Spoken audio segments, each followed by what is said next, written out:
Merhaba arkadaşlar. Sizlere şimdi bahçemin son durumunu gösteriyorum. Ve kabaklarımızı toplayacağız. Bakın. Hadi gelin beraber bakalım. Bakın. Kabaklarım çiçek açtı. Şurada bir tane büyük, küçük, şurada var.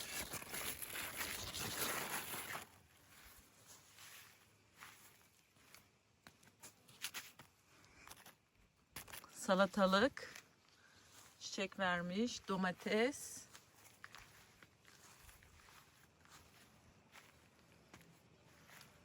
Buram buram kokuyor. Gerçekten galiba bu sene emeklerimizin karşılığını alacağız. Ne dersiniz?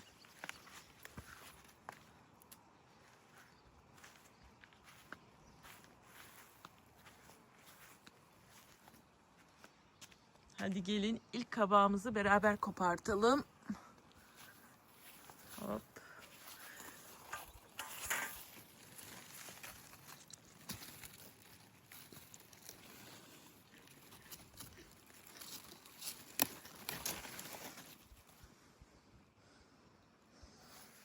Bakın.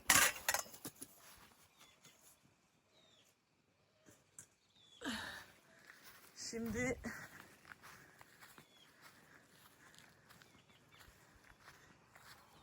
yukarı doğru çıkalım. Çünkü bahçemin devamı tepede.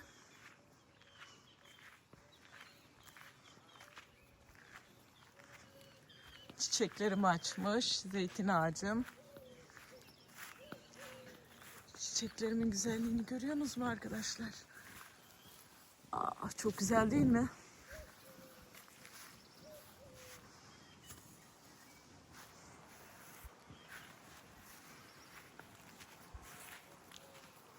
Kabaklarım. Evet.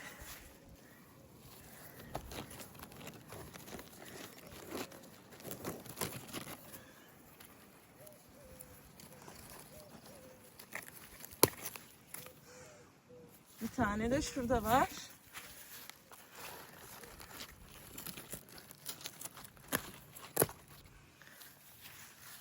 Toplamda 4 tane.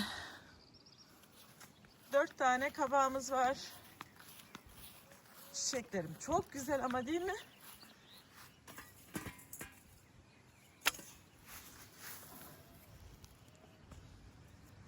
Bugün sizlerle kabak yemeği yapacağız. Şimdi bahçeden topladığımız kabakları yapma aşamasına geçiyoruz. Hadi gelin başlayalım. Kabağım için 4 tane kabağım var. İyice yıkadım. Zeytinyağı kullanacağız. Ben zeytinyağını komşumdan alıyorum. Komşum Portekiz'den getiriyor. Kendi bahçesinden topladığı zeytinleri sızma zeytinyağı haline getirip tanıdıklarına, sadece tanıdıklarına satıyor. Ben 5 litresini 50 euroya aldım sanıyorsam. Çok güzel. Tuzumuz, yumurtamız var. 4 tane yumurta kullanacağım. 4 kabağa. 2 diş sarımsağımız var. Sadece bu kadar. Bundan daha ekonomik bir yemek olabilir mi sizce? Bence olamaz. Şimdi başlayalım.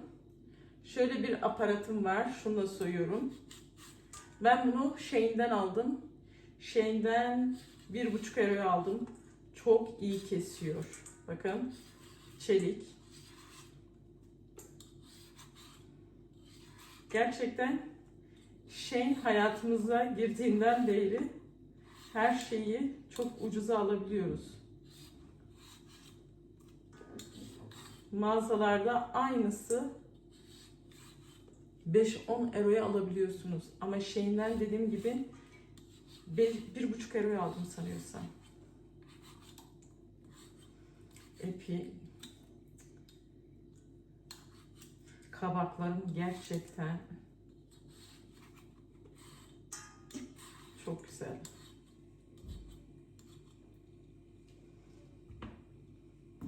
Bir de ben çok güzel Türkçe konuşmuyor olabilirim.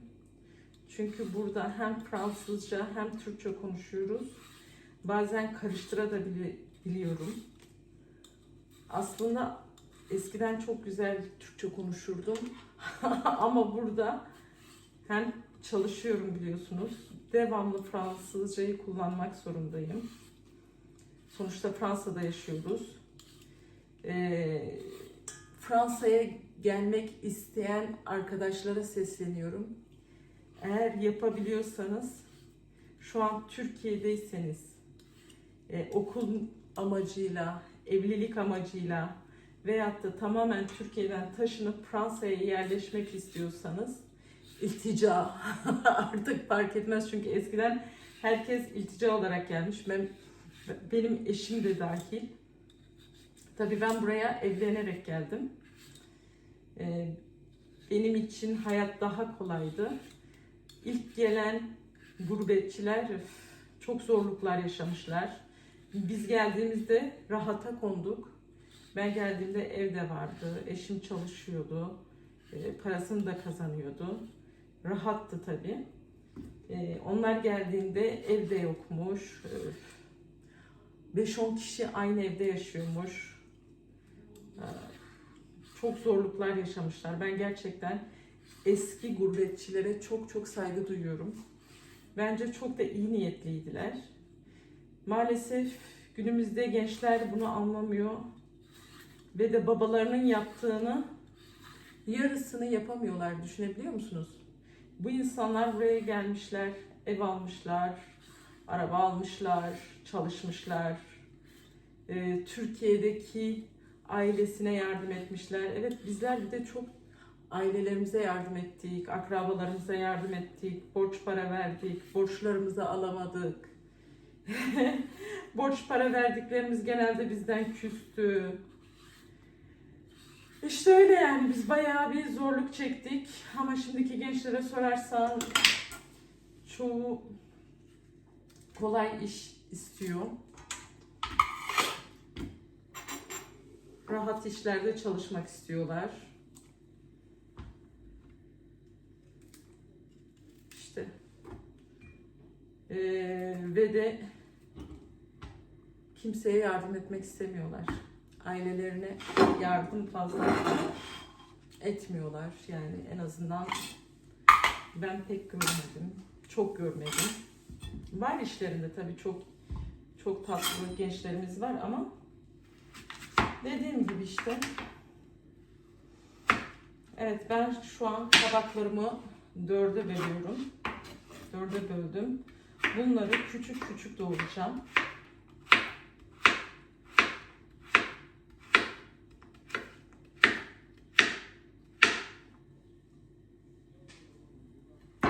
Ve de şöyle bir tencerenin içine atacağım.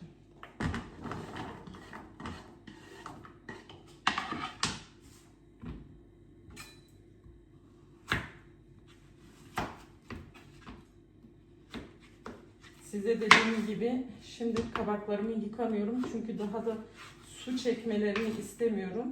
Kaynattığım zaman çünkü çok su verecek dışarı doğru. Önceden bahçeden koparttıktan sonra kabuklarıyla iyicene yıkadım. O yüzden yıkamıyorum.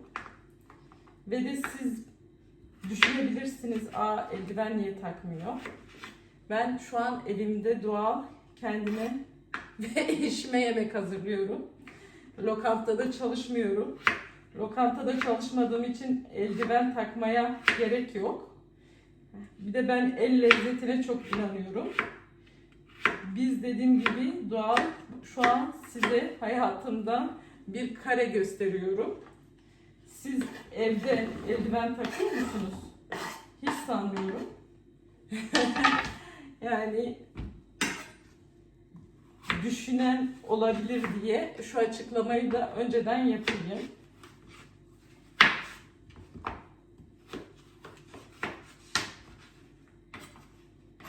tabaklarım da gerçekten mükemmel. Düşünebiliyor musunuz? Hormonsuz, doğal, içinde gübre bile yok, ilaç yok. Ve de şunun güzelliğini görebiliyor musunuz? Taze. Bir de biz şu an bugün günlerden ne? Günlerden Salı.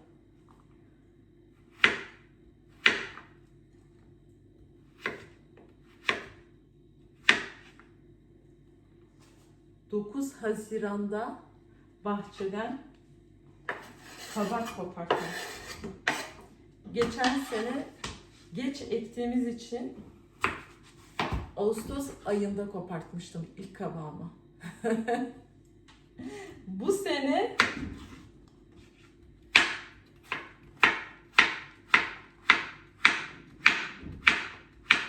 iki ay önce, düşünebiliyor musunuz?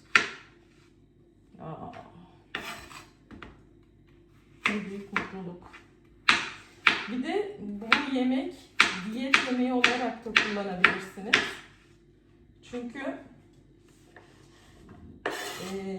gayet kalorisiz, kabak en besleyici ve de kalorisi en düşük.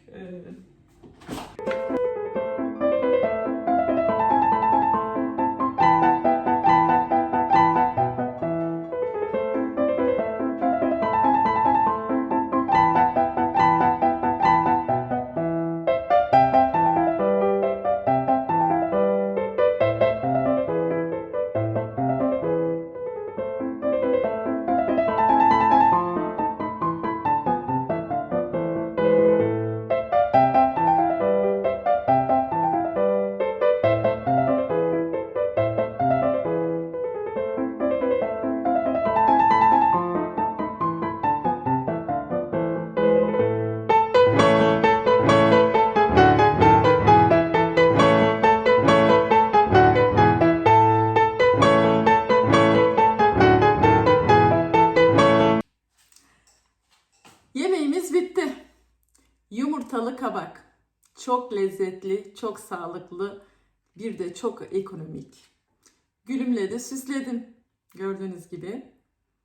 Çok da şık duruyor. Umarım videomu beğenmişsinizdir. Beğendiyseniz, bu tür videoların da devamının gelmesini istiyorsanız kanalıma abone olun. Seyrettiğiniz için teşekkür ederim. Beğendim butonu var ya, ona basarsanız çok sevinirim. Görüşmek üzere.